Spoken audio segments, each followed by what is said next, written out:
Thank you Jesus, thank you Jesus. Praise the Lord. ਸਾਰਿਆਂ ਨੂੰ ਜੈ ਮਸੀਹ ਦੀ। ਮੈਂ ਬ੍ਰਦਰ ਵਿਸ਼ਾਲ ਯਿਸੂ ਮਸੀਹ ਦੇ ਨਾਮ ਦੇ ਵਿੱਚ ਇੱਕ ਵਾਰ ਫਿਰ ਤੋਂ ਤੁਹਾਡਾ ਸਵਾਗਤ ਕਰਦਾ ਫ੍ਰੀ ਵਰਸ ਬਾਏ ਵਰਸ ਬਾਈਬਲ ਸਟੱਡੀ ਦੇ ਵਿੱਚ। ਅਤੇ ਅੱਜ ਦਾ ਆਪਣਾ ਟੌਪਿਕ ਹੈ ਯਿਸੂ ਚਾਨਣ ਬਣ ਕੇ ਜਗਤ ਵਿੱਚ ਆਇਆ। ਹਾਲੇਲੂਇਆ। ਅਤੇ ਅੱਜ ਜਿਹੜੇ ਵਚਨ ਚੋਂ ਅਸੀਂ ਜਿੱਥੋਂ ਪੜਾਂਗੇ ਉਹ ਹੈ ਮੱਤੀ ਦੀ ਅੰਜੀਲ, ਉਹਦਾ ਅਧਿਆਇ 4 ਵਚਨ 12 ਤੋਂ ਲੈ ਕੇ 17 ਤੱਕ। ਅਤੇ ਪਿਛਲੀ ਵਾਰੀ ਅਸੀਂ ਦੇਖਿਆ ਸੀਗਾ ਯਿਸੂ ਮਸੀਹ ਦੀ ਪ੍ਰੀਖਿਆ ਦੇ ਬਾਰੇ, ਯਿਸੂ ਮਸੀਹ ਦੀਆਂ 3 ਪ੍ਰੀਖਿਆਵਾਂ ਦੇ ਬਾਰੇ। ਅਤੇ ਉਹਦੇ ਵਿੱਚ ਅਸੀਂ ਦੇਖਿਆ ਸੀਗਾ ਕਿ ਤਿੰਨੇ ਪ੍ਰੀਖਿਆ ਜਿਹੜੀਆਂ ਉਹ ਇਜ਼ਰਾਈਲ ਦੇ ਨਾਲ ਜੁੜੀਆਂ ਪਈਆਂ।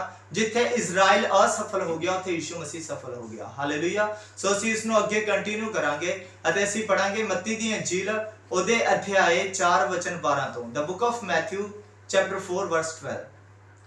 ਜਾਂ ਉਹਨੇ ਸੁਣਿਆ ਕਿ ਯਹੂਨਾ ਫੜਿਆ ਗਿਆ, ਹਾਂਜੀ, ਤਾਂ ਉਹ ਗਲੀਲ ਨੂੰ ਤੁਰ ਪਿਆ। ਹਾਂਜੀ। ਅਤੇ ਨਾਸਰਤ ਨੂੰ ਛੱਡ ਕੇ ਕਫਰਨਾਹੂਮ ਵਿੱਚ ਜਾ ਰਿਹਾ, ਜਿਹੜਾ ਝੀਲ ਦੇ ਕੰਢੇ ਜਬਲੂਨ ਅਤੇ ਨਫਤਾਲੀ ਦੇ ਬੰਨਿਆਂ ਵਿੱਚ ਹੈ। ਆਮੀਨ।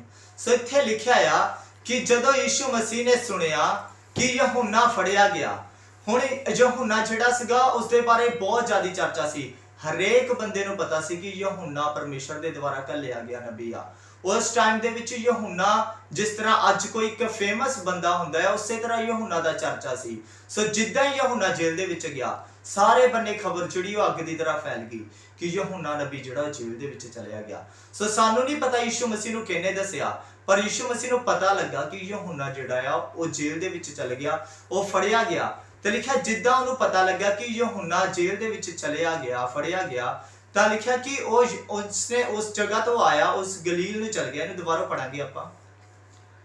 ਜਾਂ ਉਹਨੇ ਸੁਣਿਆ, ਜਾਂ ਯਿਸੂ ਨੇ ਸੁਣਿਆ ਕਿ ਯਹੂਨਾ ਫੜਿਆ ਗਿਆ, ਹਾਂਜੀ, ਤਾਂ ਉਹ ਗਲੀਲ ਨੂੰ ਤੁਰ ਪਿਆ। ਹਾਂਜੀ।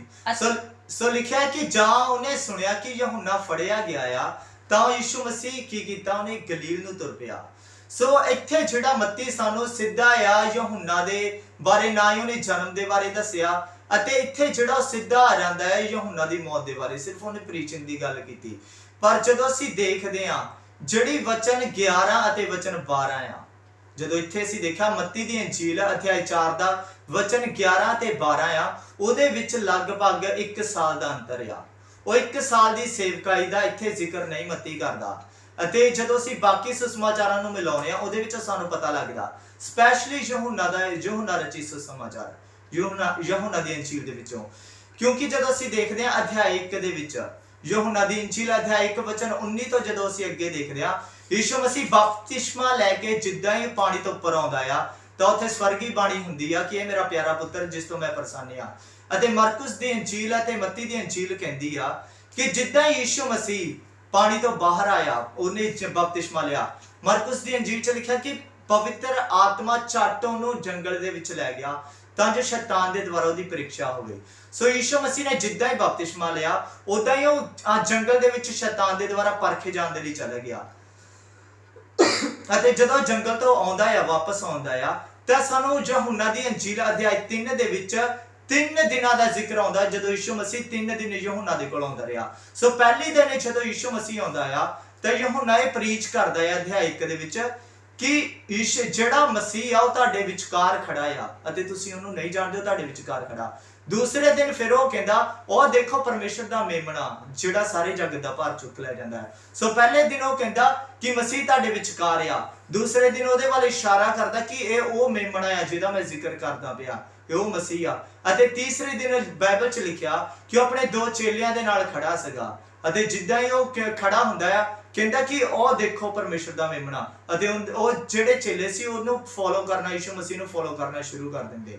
ਹਾਲੇਲੂਇਆ। ਸੋ ਇੱਥੇ ਲਿਖਿਆ ਹੈ ਕਿ ਯਹੂਨਾ ਦੀ ਅੰਜੀਲ ਉਸ ਗੈਪ ਨੂੰ ਭਰਦੀ ਆ, ਉਸ ਜਿਹੜਾ ਖਾਲੀ ਸਥਾਨ ਆ ਜਿਹਦੇ ਬਾਰੇ ਮੱਤੀ ਨੇ ਨਹੀਂ ਲਿਖਿਆ। ਅਤੇ ਫਿਰ ਯਿਸੂ ਮਸੀਹ ਨੂੰ ਚੇਲੇ ਫੋਲੋ ਕਰਦੇ। ਉਸ ਤੋਂ ਬਾਅਦ ਵਿੱਚ ਫਿਲਿਪ ਤੇ ਨਥਾਨੀਏਲ, ਉਹਨਾਂ ਦਾ ਜ਼ਿਕਰ ਆਉਂਦਾ। ਫਿਰ ਇਸ ਤੋਂ ਬਾਅਦ ਦੇ ਵਿੱਚ ਯਿਸੂ ਮਸੀਹ ਜਾਂਦਾ ਗਲੀਲ ਦੇ ਵਿੱਚ ਅਤੇ ਪਹਿਲਾ ਚਮਤਕਾਰ ਗਲੀਲ ਦੇ ਵਿੱਚ ਕਰਦਾ। ਅਤੇ ਫਿਰ ਉਸ ਤੋਂ ਬਾਅਦ ਵਿੱਚ ਉਹ ਮੰਦਿਰ ਦੀ ਸਫਾਈ ਕਰਦਾ, ਮੰਦਿਰ ਦੇ ਵਿੱਚ ਜਾਂਦਾ ਆ ਯਰੂਸ਼ਲਮ ਦੇ ਵਿੱਚ। ਉੱਥੇ ਮੰਦਿਰ ਦੇ ਵਿੱਚ ਜਿਹੜੇ ਆਸਮਾਨ ਵੇਚਦੇ ਸੀ ਉਹਨਾਂ ਨੂੰ ਬਾਹਰ ਕੱਢਦਾ। ਫਿਰ ਨਿਕੋਦੇਮੁਸ ਆਉਂਦਾ ਆ, ਅਤੇ ਨਿਕੋਦੇਮੁਸ ਤੋਂ ਬਾਅਦ ਵਿੱਚ ਫਿਰ ਯਹੂਨਾ ਬਪਤਿਸਮਾ ਦੇਣ ਵਾਲਾ। ਅਤੇ ਜਦੋਂ ਆਪਾਂ ਅਧਿਆਇ 3 ਅਤੇ 4 ਵਿੱਚ ਦੇਖਦੇ ਹਾਂ, 4 ਅਧਿਆਇ ਦੇ ਵਿੱਚ ਯਿਸੂ ਮਸੀਹ ਸਾਮਰੀਆ ਨੂੰ ਚਲਿਆ ਜਾਂਦਾ। ਸੋ ਇਹ ਟਾਈਮ ਸੀਗਾ ਅਧਿਆਇ 3 ਅਤੇ 4 ਦੇ ਵਿਚਕਾਰ ਦਾ ਟਾਈਮ, ਜਿਹਦੇ ਵਿੱਚ ਯਹੂਨਾ ਬਪਤਿਸਮਾ ਦੇਣ ਵਾਲਾ ਫੜਵਾਇਆ ਗਿਆ। ਸੋ ਅਧਿਆਇ 3 ਤੋਂ ਅਧਿਆਇ 1 ਤੋਂ ਲੈ ਕੇ ਅਧਿਆਇ 4 ਤੱਕ ਯਹੂਨਾ ਦੀ ਅੰਜੀਲ ਦਾ ਜਿਹੜਾ ਚੈਪਟਰ ਆ, ਉਹ ਟਾਈਮ ਆ ਜਿਹਦੇ ਬਾਰੇ ਮੱਤੀ ਦੀ ਅੰਜੀਲ ਦੇ ਵਿੱਚ ਕੋਈ ਜ਼ਿਕਰ ਨਹੀਂ ਆ, ਜਿਹਦੇ ਬਾਰੇ ਮੱਤੀ ਕੋਈ ਜ਼ਿਕਰ ਨਹੀਂ ਕਰਦਾ ਕਿ ਉਹ ਟਾਈਮ ਕਿੱਥੇ ਆ। ਅਤੇ ਇੱਥੇ ਜਿਹੜਾ ਵਰਸ 11 ਅਤੇ 12 ਦੇ ਵਿੱਚ ਵਚਨ 11 ਤੇ 12 ਦੇ ਵਿੱਚ ਲਗਭਗ 1 ਸਾਲ ਦਾ ਅੰਤਰ ਆ। ਸੋ ਅਧਿਆਇ 4 ਦੇ ਵਿੱਚ ਯਿਸੂ ਮਸੀਹ ਕੀ ਕਰਦਾ, ਉਹ ਸਾਮਰੀਆ ਦੇ ਵਿੱਚ ਦੀ ਹੋ ਕੇ ਲੰਘਦਾ ਅਤੇ ਉੱਥੇ ਉਸ ਔਰਤ ਨੂੰ, ਸਾਮਰੀ ਔਰਤ ਨੂੰ ਜਿਹੜਾ ਯਿਸੂ ਮਸੀਹ ਵਚਨ ਸੁਣਾਉਂਦਾ ਅਤੇ ਉੱਥੇ 2 ਦਿਨ ਰਹਿੰਦਾ ਅਤੇ ਉਸ ਤੋਂ ਬਾਅਦ ਦੇ ਵਿੱਚ ਗਲੀਲ ਨੂੰ ਜਾਂਦਾ ਆ, ਜਿਹਦਾ ਇੱਥੇ ਜ਼ਿਕਰ ਆਉਂਦਾ ਕਿ ਜਦੋਂ ਉਹਨੇ ਯਹੂਨਾ ਬਪਤਿਸਮਾ ਦੇਣ ਵਾਲੇ ਦੇ ਸੁਣਿਆ ਕਿ ਯਹੂਨਾ ਬਪਤਿਸਮਾ ਦੇਣ ਵਾਲਾ ਫੜਿਆ ਗਿਆ ਤਾਂ ਉਹ ਗਲੀਲ ਨੂੰ ਚਲਿਆ ਗਿਆ। ਅਤੇ ਲਿਖਿਆ ਜਦੋਂ ਸਾਮਰੀਆ ਤੋਂ ਬਾਹਰ ਆਉਂਦਾ ਤੇ ਉਹ ਆਪਣੇ ਗਲੀਲ ਦੇ ਵਿੱਚ ਆਉਂਦਾ ਆ। ਤੇ ਉੱਥੇ ਲਿਖਿਆ ਕਿ ਯਿਸੂ ਮਸੀਹ ਦੇ ਬਾਰੇ ਯਿਸੂ ਮਸੀਹ ਨੇ ਖੁਦ ਕਿਹਾ ਸੀ ਕਿ ਕੋਈ ਨਬੀ ਆਪਣੇ ਨਗਰ ਦੇ ਵਿੱਚ ਆਦਰ ਨਹੀਂ ਪਾਉਂਦਾ, ਪਰ ਉੱਥੇ ਗਲੀਲ ਦੇ ਜਿਹੜੇ ਲੋਕੀ ਸੀ ਉਹਨਾਂ ਨੇ ਆਦਰ ਕੀਤਾ ਕਿਉਂਕਿ ਉਹਨਾਂ ਨੇ ਯਿਸੂ ਮਸੀਹ ਦੇ ਚਮਤਕਾਰਾਂ ਦੇ ਬਾਰੇ ਸੁਣਿਆ। ਅਤੇ ਗਲੀਲ ਦੇ ਵਿੱਚ ਫਿਰ ਇੱਕ ਸੂਬੇਦਾਰ ਦੇ ਪੁੱਤਰ ਨੂੰ ਯਿਸੂ ਮਸੀਹ ਚੰਗਾ ਕਰਦਾ ਆ। ਸੋ ਅਧਿਆਇ ਯਹੂਨਾ ਦੀ ਅੰਜੀਲ, ਉਹਦਾ ਅਧਿਆਇ 1 ਤੋਂ ਲੈ ਕੇ 4 ਅਧਿਆਇ ਤਾਈਂ ਉਹ ਟਾਈਮ ਆ ਜਿਹੜਾ ਮੱਤੀ ਨੇ ਇਨਕਲੂਡ ਨਹੀਂ ਕੀਤਾ, ਜਿਹੜਾ ਮੱਤੀ ਨੇ ਸ਼ਾਮਿਲ ਨਹੀਂ ਕੀਤਾ। ਅਤੇ ਲਗਭਗ ਬਾਈਬਲ ਦੇ ਜਦੋਂ ਅਸੀਂ ਕ੍ਰੋਨੋਲੋਜੀਕਲੀ ਸਟੱਡੀ ਕਰਦੇ ਹਾਂ ਕ੍ਰਮ ਦੇ ਅਨੁਸਾਰ, ਤਾਂ ਲਗਭਗ 1 ਸਾਲ ਦਾ ਟਾਈਮ ਸੀ। ਤਾਂ ਇੱਥੇ ਲਿਖਿਆ ਯਿਸੂ ਮਸੀਹ ਨੇ ਜਦੋਂ ਸੁਣਿਆ ਕਿ ਯਹੂਨਾ ਫੜਿਆ ਗਿਆ ਤਾਂ ਉਹ ਕਿੱਥੇ ਚਲਿਆ ਗਿਆ, ਉਹ ਗਲੀਲ ਨੂੰ ਚਲਿਆ ਗਿਆ। ਸੋ ਇੱਥੇ ਯਹੂਨਾ ਫੜਿਆ ਜਾਂਦਾ ਤੇ ਯਿਸੂ ਮਸੀਹ ਦੀ ਸੇਵਕਾਈ ਸ਼ੁਰੂ ਹੁੰਦੀ ਆ। ਜਦੋਂ ਅਸੀਂ ਪੜ੍ਹਦੇ ਹਾਂ ਮਰਕੁਸ ਦੀ ਅੰਜੀਲ, ਉਹਦਾ ਅਧਿਆਇ 1 ਵਚਨ 14 ਤੋਂ ਅਸੀਂ ਪੜਾਂਗੇ। ਮਰਕੁਸ ਦੀ ਅੰਜੀਲ, ਉਹਦਾ ਅਧਿਆਇ 1 ਵਚਨ 14 ਤੋਂ। The book of Mark chapter 1 verse 14।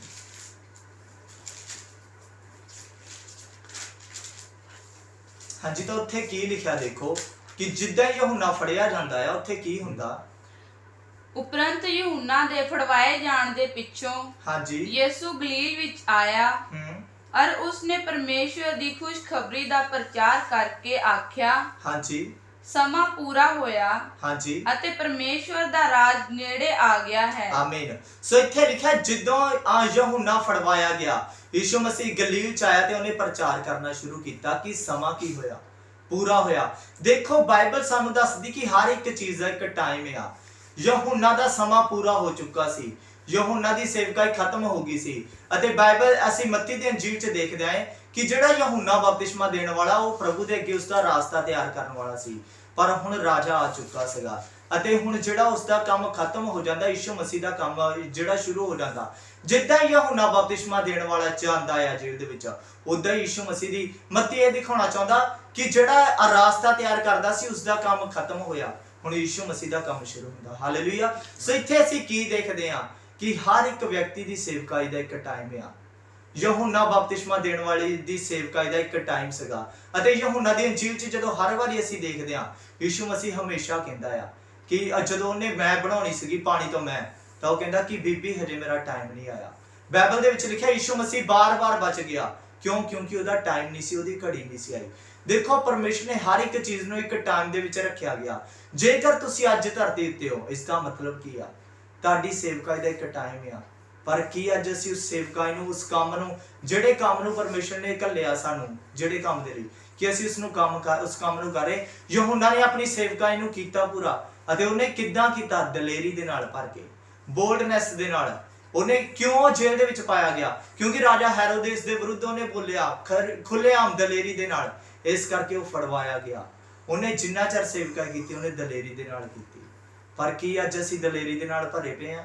ਦੇਖੋ ਪ੍ਰਭੂ ਨੇ ਵੀ ਸਾਨੂੰ ਇੱਕ ਟਾਈਮ ਦਿੱਤਾ ਸੇਵਕਾਈ ਦਾ, ਪਰ ਅੱਜ ਸਾਨੂੰ ਲੋੜ ਹੈ ਯਹੂਨਾ ਬਪਤਿਸਮਾ ਦੇਣ ਵਾਲੇ ਦੀ, ਕਿਉਂਕਿ ਜਿੰਨਾ ਚਿਰ ਸਾਡਾ ਟਾਈਮ ਨਹੀਂ ਆ ਜਾਂਦਾ ਉਹਨਾਂ ਚਿਰ ਸਾਨੂੰ ਕੋਈ ਨਹੀਂ ਫੜ ਸਕਦਾ। ਜਿਸ ਤਰ੍ਹਾਂ ਯਹੂਨਾ ਬਪਤਿਸਮਾ ਦੇਣ ਵਾਲੇ ਨੂੰ ਪਹਿਲਾਂ ਕੋਈ ਨਹੀਂ ਜੇਲ੍ਹ 'ਚ ਪਾ ਸਕਿਆ, ਪਰ ਜਦੋਂ ਉਹਦਾ ਟਾਈਮ ਆ ਗਿਆ ਉਸ ਸਮੇਂ ਉਹਨੂੰ ਜੇਲ੍ਹ ਦੇ ਵਿੱਚ ਪਾ ਦਿੱਤਾ, ਕਿਉਂਕਿ ਹੁਣ ਯਿਸੂ ਮਸੀਹ ਦਾ ਟਾਈਮ ਸ਼ੁਰੂ ਹੋ ਗਿਆ ਸੀਗਾ। ਹਾਲੇਲੂਇਆ।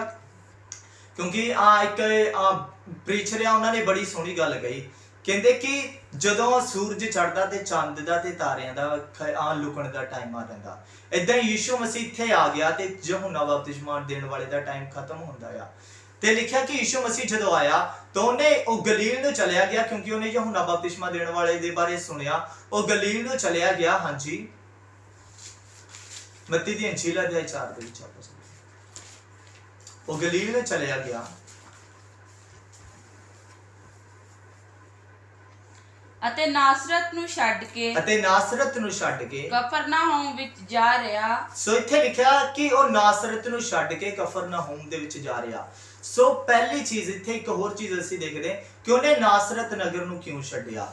ਉਹ ਗਲੀਲ ਨੂੰ ਚਲਿਆ ਗਿਆ, ਉਹਨੇ ਨਾਸਰਤ ਨੂੰ ਛੱਡ ਦਿੱਤਾ ਤੇ ਕਫਰਨਾਹੂਮ ਦੇ ਵਿੱਚ ਰਹਿਣ ਲੱਗਾ। ਜਦੋਂ ਅਸੀਂ ਦੇਖਦੇ ਲੂਕਾ ਦੀ ਅੰਜੀਲ ਉਹਦਾ ਅਧਿਆਇ 14 ਤੋਂ ਅਧਿਆਇ 4 ਵਚਨ 14 ਤੋਂ ਲੈ ਕੇ 19 ਵਚਨ ਤਾਈਂ, ਤਾਂ ਉੱਥੇ ਕੀ ਲਿਖਿਆ ਕਿ ਯਿਸੂ ਮਸੀਹ ਜਦੋਂ ਇੱਕ ਹੈਕਲ ਦੇ ਵਿੱਚ ਗਿਆ ਸ਼ਬਤ ਦੇ ਦਿਨ, ਉੱਥੇ ਪ੍ਰਚਾਰ ਕਰਨਾ ਸ਼ੁਰੂ ਕੀਤਾ ਅਤੇ ਯਿਸੂ ਮਸੀਹ ਨੂੰ ਲਿਖਿਆ ਕਿ ਯਸ਼ਾਇਆ ਨਬੀ ਦੀ ਪੁਸਤਕ ਫੜਾਈ ਗਈ ਅਤੇ ਉਹਨੇ ਉੱਥੋਂ ਉਹ ਜਗ੍ਹਾ ਕੱਢੀ ਜਿੱਥੇ ਲਿਖਿਆ ਸੀ ਕਿ ਪ੍ਰਭੂ ਦਾ ਆਤਮਾ ਮੇਰੇ ਉੱਤੇ, ਉਸਨੇ ਮੇਰਾ ਅਭਿਸ਼ੇਕ ਕੀਤਾ ਕਿ ਗਰੀਬਾਂ ਨੂੰ ਸੁਸਮਾਚਾਰ ਸੁਣਾਵਾਂ, ਬੰਦੂਆਂ ਨੂੰ ਆਜ਼ਾਦ ਕਰਾਂ, ਅੰਨ੍ਹਿਆਂ ਦੀਆਂ ਅੱਖਾਂ ਨੂੰ ਖੋਲਾਂ।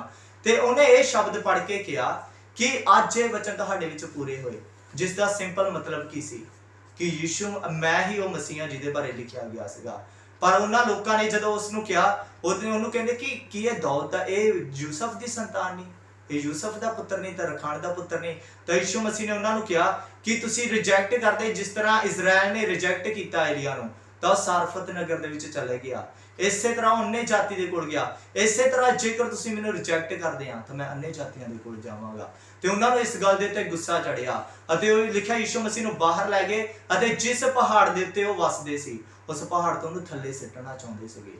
ਦੇਖੋ ਯਿਸੂ ਮਸੀਹ ਕਦੀ ਵੀ ਉੱਥੇ ਨਹੀਂ ਟਿਕਦਾ ਜਿੱਥੇ ਉਸ ਦਾ ਆਦਰ ਨਹੀਂ ਹੁੰਦਾ। ਜੇਕਰ ਤੁਹਾਡੀ ਲਾਈਫ ਦੇ ਵਿੱਚ ਪਰਮੇਸ਼ਰ ਦਾ ਆਦਰ ਨਹੀਂ ਆ, ਜੇਕਰ ਯਿਸੂ ਮਸੀਹ ਨੂੰ ਤੁਸੀਂ ਆਪਣੀ ਲਾਈਫ ਦੇ ਵਿੱਚ ਰਿਸਪੈਕਟ ਨਹੀਂ ਦਿੰਦੇ, ਤਾਂ ਯਿਸੂ ਮਸੀਹ ਉਸ ਜਗ੍ਹਾ ਤੋਂ ਚਲਿਆ ਜਾਵੇਗਾ। ਯਿਸੂ ਮਸੀਹ ਦੀ ਪ੍ਰੈਜ਼ੈਂਸ ਉਸ ਜਗ੍ਹਾ ਤੋਂ ਚਲੀ ਜਾਏਗੀ, ਕਿਉਂਕਿ ਇਹਨਾਂ ਲੋਕਾਂ ਨੇ ਯਿਸੂ ਮਸੀਹ ਦੀ ਰਿਸਪੈਕਟ ਨਹੀਂ ਕੀਤੀ। ਉਹ ਕਹਿੰਦਾ ਮੈਂ ਮਸੀਹ ਹਾਂ, ਉਹ ਕਹਿੰਦੇ ਕਿ ਇਹ ਤਰਖਾਣ ਦਾ ਪੁੱਤਰ ਨਹੀਂ, ਅਤੇ ਉਹਨਾਂ ਨੇ ਯਿਸੂ ਮਸੀਹ ਨੂੰ ਖਤਮ ਕਰਨਾ ਚਾਹਿਆ।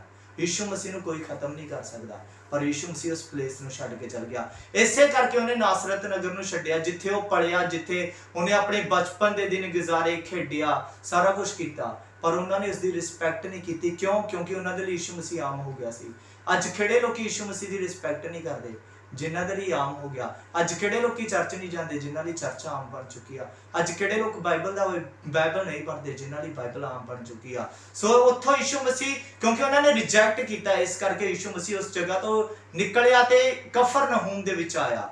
ਅਤੇ ਕਫਰਨਹੂਮ ਜਿਹੜਾ ਆ ਇਹ ਮੱਤੀ ਦਾ ਹੀ ਇਹ ਮੱਤੀ ਦਾ ਪਿੰਡ ਆ। ਇੱਥੇ ਮੱਤੀ ਰਹਿੰਦਾ ਸੀਗਾ ਜਿਹੜਾ ਇਸ ਕਿਤਾਬ ਨੂੰ ਲਿਖ ਰਿਹਾ।